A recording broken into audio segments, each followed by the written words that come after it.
Nous avons précédemment parlé du jour du jugement dernier comme un pilier de la croyance musulmane. Il faut savoir que ce jour-là, ou la croyance à ce jour-là, a des corollaires. Ce jour-là a été appelé le jour des comptes, le jour de la rétribution. Donc, il y aura des comptes à faire et il y aura le fruit de ces comptes, le fruit du fait de rendre compte, le fruit de la balance. Donc, il y aura un après. Le jour du jugement dernier, donc il y aura un fruit pour cela. C'est soit une félicité éternelle, soit un châtiment. C'est-à-dire, il y aura deux lieux, le paradis et le feu, l'enfer. L'enfer pour nous les musulmans, c'est le lieu où il y a le feu. Parce que vous pouvez trouver des traductions dans d'autres religions où l'enfer veut dire la tombe. Et certains, dans d'autres traditions, le traduisent comme la tombe. C'est-à-dire il n'y a ni paradis, ni enfer. Nous avons déjà parlé de cela en mettant en lumière la question de la justice de Dieu. Que tout cela était quelque chose qui va dans le sens de la logique, de la vie d'ici-bas et de la résurrection dans l'au-delà et de la responsabilité de l'homme devant Dieu subhanahu wa ta'ala. Mais il faut savoir certaines choses. C'est que croire au jour du jugement dernier induit automatiquement à croire à tout ce que Dieu nous a révélé dans le Coran qui va accompagner ce jour. L'enfer, le paradis, le jugement, etc. Donc, l'enfer et le paradis, ce sont deux demeures qui représentent le paradis, la demeure de ceux qui recevront le salut d'Allah subhanahu wa ta'ala et qui est quelque part en rapport avec ce qu'ils ont préparé dans l'ici-bas, et l'enfer ou le feu qui est la demeure du châtiment. La première chose, c'est que dans la doctrine musulmane, il ne s'agit pas de métaphore. C'est-à-dire, le paradis et l'enfer chez les musulmans, ce n'est pas une métaphore. C'est-à-dire, ce n'est pas quelque chose qui n'existe pas réellement. Non, c'est quelque chose qui est réel. Et les gens y demeureront avec leur corps et avec leurs âmes. Et là, c'est une différence avec d'autres traditions qui font du paradis et de l'enfer des métaphores. Quelque chose de métaphorique qui n'est pas réel. Et on va l'interpréter autrement. L'enfer, c'est-à-dire être loin de Dieu. Le paradis, être proche de Dieu. Mais il n'y a pas de châtiment, il n'y a pas de feu, tout ça n'a rien. Mais quand on lit le Coran, cette explication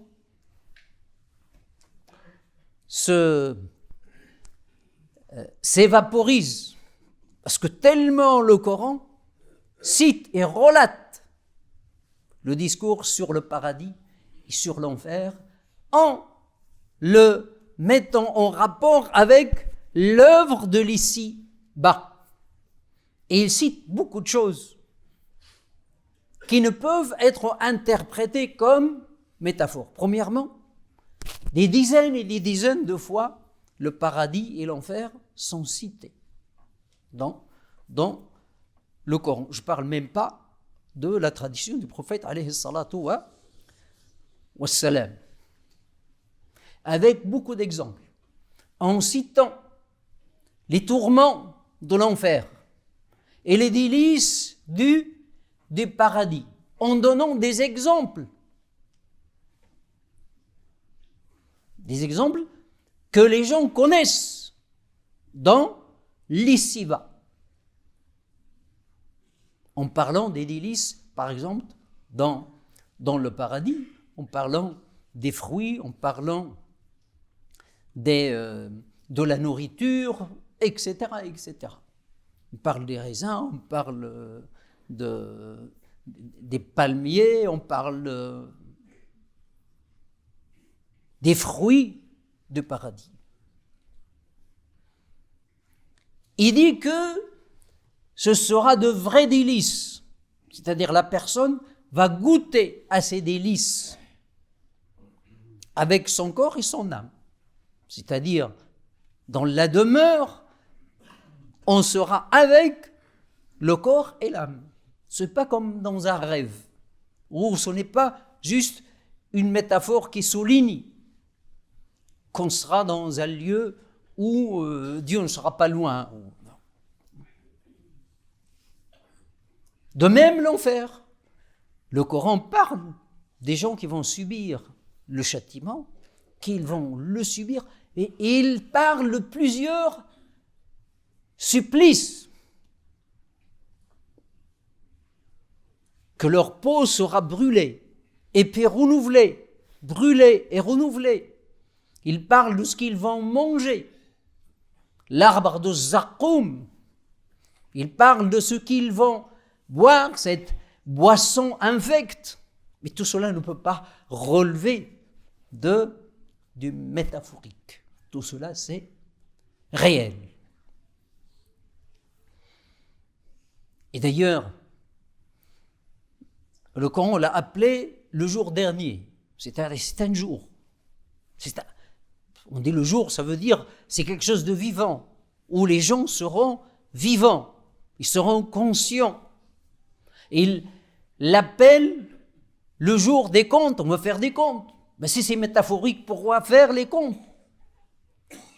On l'appelle le jour de la rétribution, qui renvoie à la question de la responsabilité et qui renvoie à la question de la justice de Dieu, subhanahu wa ta'ala. Donc s'il y a une rétribution, donc il n'y a rien de métaphorique. Vous serez rétribués selon vos œuvres dans l'ici-bas. Le Coran est clair sur cette question-là. Donc c'est réel. L'enfer, le paradis, c'est quelque chose qui est réel dans la croyance musulmane. Deuxième chose, c'est que le Coran décrit beaucoup de choses à propos du paradis, à propos de l'enfer. Mais il les décrit avec des expressions que les gens connaissent. Le Coran a été révélé en arabe, donc il utilise les expressions arabes pour donner une information sur ce qui existe dans le paradis et l'enfer. Mais ça ne veut pas dire que c'est la même chose. Quand il parle des raisins du paradis, des dattes du paradis, des fruits du paradis, les oiseaux du paradis, ils n'ont en commun avec ceux de l'ici-bas que le nom. Parce que c'est une obligation. On explique aux gens, on leur explique à travers leur langage. C'est-à-dire le langage, il est le même, mais la chose n'est pas la même. Les choses ne sont pas les mêmes. Le raisin du paradis n'a rien à voir avec le raisin d'ici. Le goût n'a rien à voir. La beauté n'a rien à voir. La couleur n'a rien à voir. Le délice n'a rien à voir. Le délice dans le paradis est un délice continu. Dieu dit dans le Coran, les gens du paradis, quand ils sont en train de jouir d'un délice, ils aimeront continuer. Ils aiment continuer.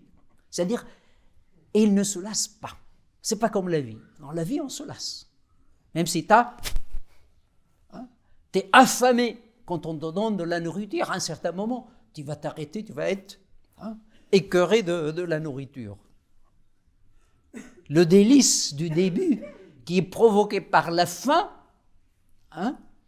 va s'arrêter, va se transformer en dégoût, quelquefois. Mais au paradis, il n'y a pas de faim. Le paradis, il n'y a pas la faim. Comme on l'entend ici. Il y a l'envie de jouir et qui se renouvelle. Donc, il n'y a que le nom qui est en commun. Dans le paradis, il y a ce que jamais un œil n'a vu et jamais un oreille a entendu, comme dit le prophète alayhi salatu wa salam. Dans le paradis, il n'y a pas de fatigue, il n'y a pas de transpiration. Ici, quand tu manges, quelquefois tu transpires. Quand tu bois l'harira, tu transpires. Quand tu... Après, tu as envie d'aller évacuer. Tout cela n'existe pas au paradis. C'est ça le paradis. Une délice infinie qui n'est jamais discontinue. Mais les gens passent de délice en délice. L'enfer n'a rien à voir aussi. Le feu de l'enfer n'a rien à voir avec le feu de l'ici-bas. Mais c'est un feu, mais qui n'a rien à voir avec. Il ne faut pas croire que c'est la même chose que le feu de l'ici-bas.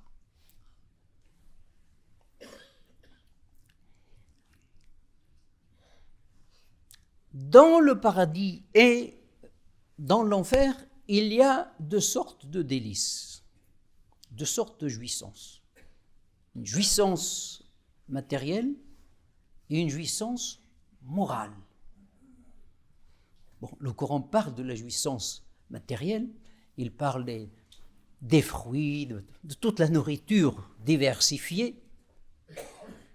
Ils vont vraiment en jouir. Donc il y a beaucoup de versets là-dessus. Mais il y a aussi la jouissance d'ordre moral qui est plus grande.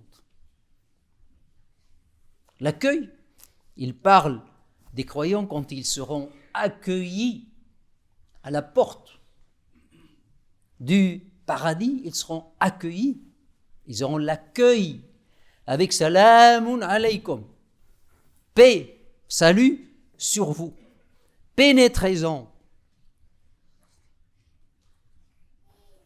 Tibtum, soyez parmi les purs et pénétrez-en en paix. Il dit souvent la khawfun alayhim wa la yahzun. Ils n'ont aucune crainte, aucune peur à craindre et aucune tristesse à subir. Ça n'a rien à voir avec les choses de l'ici-bas. Les délices de l'ici-bas sont toujours accompagnés par des choses qui réduisent le délice. Dans le paradis, non. De même, dans l'enfer, il y aura des supplices d'ordre moral. Les remords, les anges qui parleront à ces gens qui vont subir le châtiment avant pour leur dire voilà ce que vous méritez en leur montrant, avant de pénétrer à l'enfer, montrer le visage et l'image horrible de l'enfer. Plus les remords, les reproches, etc., etc. Les croyants qui seront au paradis seront bien accueillis et, Dieu dit dans le Coran, ils auront tous ces délices. Et au-delà, ou en plus de ça, ils auront la satisfaction de Dieu. La satisfaction de Dieu. Et il dit, et la satisfaction de Dieu est encore plus grande.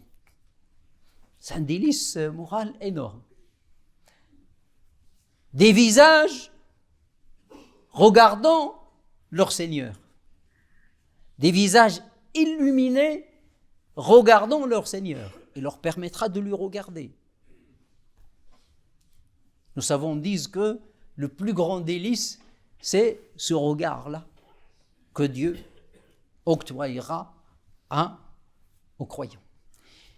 En plus, le paradis et l'enfer ont été cités beaucoup de fois. Alors pourquoi ? De même que le jour du jugement dernier. On avait dit que c'est pour susciter la motivation. Et ici aussi pour le paradis et l'enfer, pour susciter la motivation, la convoitise pour le paradis, tellement décrit dans le Coran, et susciter la crainte et la dissuasion en parlant beaucoup de l'enfer. Au point que certains compagnons qui ont compris le Coran parlaient du paradis comme s'ils le voyaient et parlaient de l'enfer comme s'ils le voyaient. Parce que le Coran en parle souvent. Le fait de relater une connaissance, relater une information, ça conduit à la connaissance de la chose. نسأل الله تبارك وتعالى أن يجعلنا وإياكم ممن يستمعون القول